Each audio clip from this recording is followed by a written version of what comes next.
Bwana, mambo yamekuwa mengi sana katika hile sakata zima la bibie Wema Sepetu. Watu wengi wameweza kuibua mijadala mengi kuhusiana na maisha ambayo ameishi Wema Sepetu na kusema kwamba kiukweli Wema Sepetu anatakiwa kuweza kupewa pongezi nyingi sana, kwa sababu watu wengi hawakuweza kutegemea kama bibie Wema Sepetu angeweza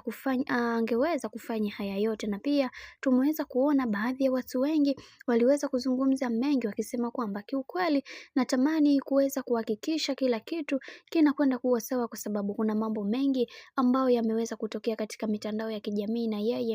yeye anatamani kuweza kuona kila kitu kikikwenda kuwa sawa. Na pia tumeweza kuona watu wengi waliweza kufunguka vitu vingi wakisema kwamba kiukweli ninaamini katika mipango ya Mungu, basi haya yatakayoweza kutokea kwa kipindi hiki Mungu atasimama kuwa nasi kuweza kuhakikisha kila kitu kinakuwa katika mikakati na misingi iliyo bora, kwa sababu kila mtu anatamani kuweza kujua vingi zaidi kuhusiana na hiki ambacho kinachoendelea katika mitandao ya kijamii. Lakini tumeweza kuona baadhi ya mashabiki waliweza kumsihi sana Wema Sepetu aweze kusimama imara na mtoto wake kuweza kuhakikisha kila kitu kinakwenda kuwa sawa, kwa sababu huyo mtoto alikuwa anamtafuta kwa muda mrefu na wengi wao walitamani sana kuweza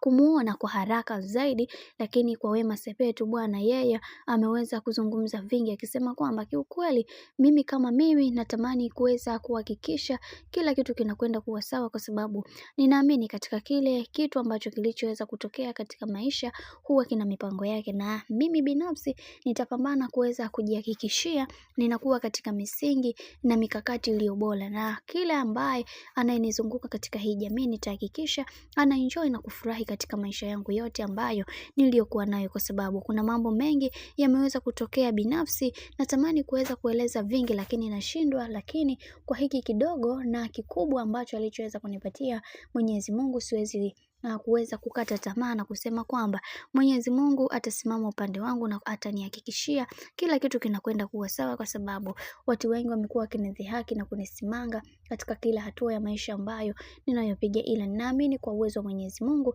kila kitu kitakwenda kuwa sawa, na hiki kitakachonifanya niweze kuyafanya haya yote ni kutokana na mambo ambayo yanayoendelea sasa hivi. Hivyo sina budi kuweza kuchukua nafasi hii na kushukuru kwa kila kitu ambacho kilichoweza kutokea katika maisha yangu yote. Mungu awe pamoja nasi bwana. Mambo ndo kama hivyo ambavyo unavyozidi kuona kadri siku zinavyozidi kwenda, ndivyo mambo ambavyo yanavyoendelea kupamba moto zaidi, na wengi wao hawakuweza kuamini kama bibiye Wema Sepetu ni mjamzito na ana mtoto pia. Kiukweli hili jambo limewaliza watu wengi, na wengi wao wameweza kufunguka vingi zaidi juu ya hiki ambacho kinachoendelea kwa sasa.